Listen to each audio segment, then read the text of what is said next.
All right, guys. So we got something to address here. This is interesting. Y'all definitely do.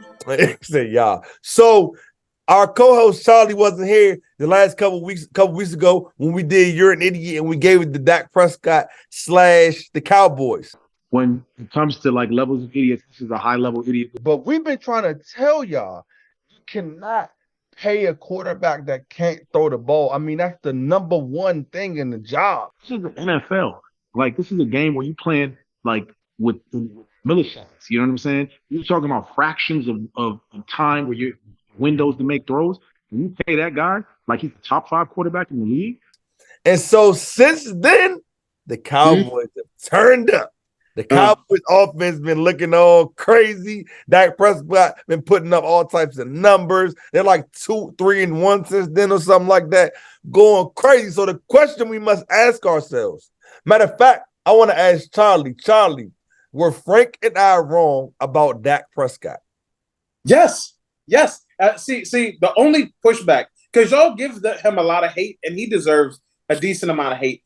But I feel like y'all don't give him his flowers when he's good. Y'all only bury him when he's bad.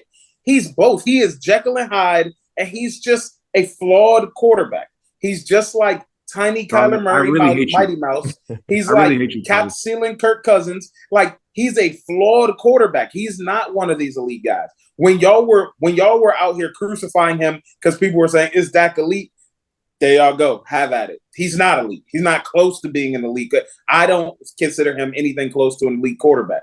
But he's clearly in the tier after that. He can even compete with Herbert as flawed quarterbacks because he's not that guy. He's not Joe Burrow. You're not getting Joe Burrow from him. Are you getting Josh Allen?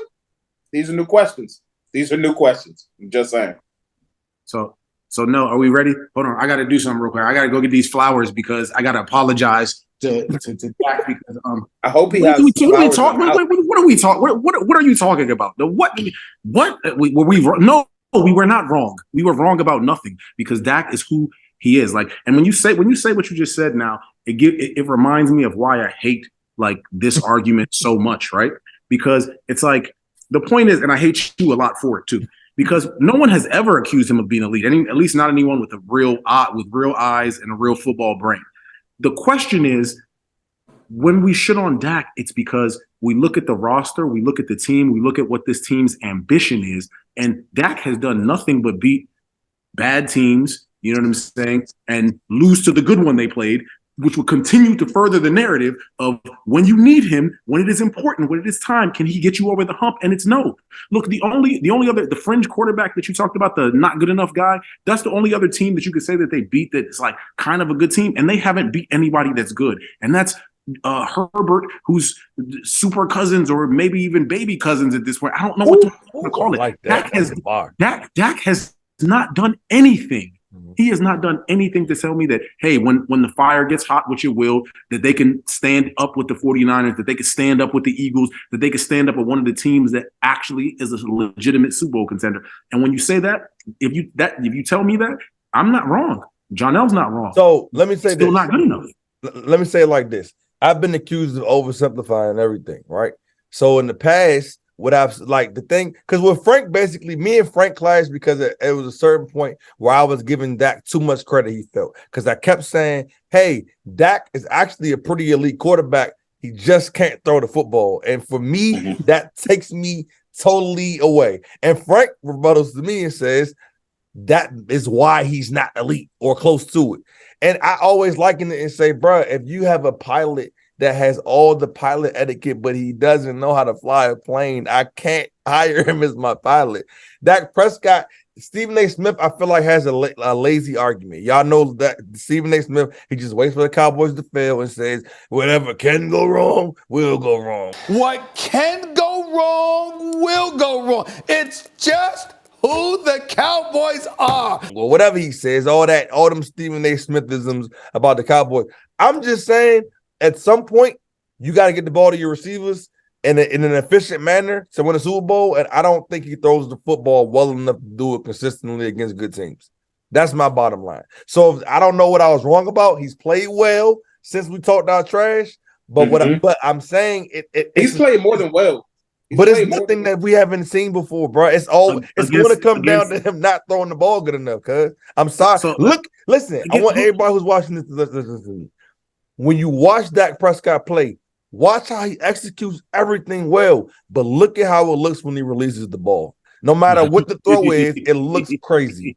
And I'm telling y'all, he's a smart, intelligent guy. He knows the passes he can't make, and he doesn't make them, or he does something weird when he's trying to make them. So that's where I'll leave it, man. Charlie, you can go ahead and close us out and let us know why I'm wrong.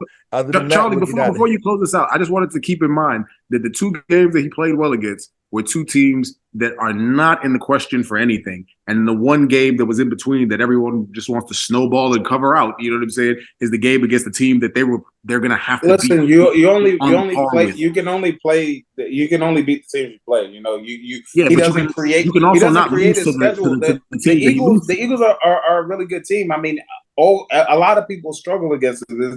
That's not a detriment to his reputation. Do a lot of people struggle against the Cardinals too? Or do a lot of it happens? Like, yes, like you saw Pat Mahomes struggle against the Broncos. Like, things happen. Like, teams, like some people, like styles make fights. Some defenses are better against Dak Prescott. What about scoring 7 points against the 49ers, though?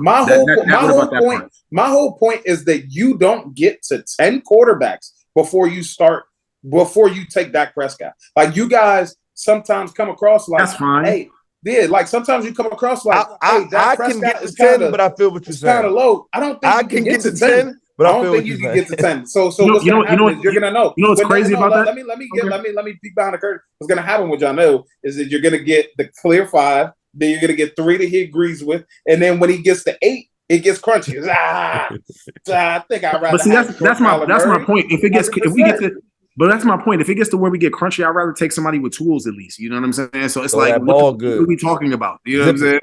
I'd rather have somebody that's going to zip it. Yeah, I just think y'all haters. That's all. Of course, but that's part of the game. Anyways, this has been Soggy Nachos Podcast. Thanks for listening. Like, comment, share, subscribe, all that fun. Tell somebody about us. Please.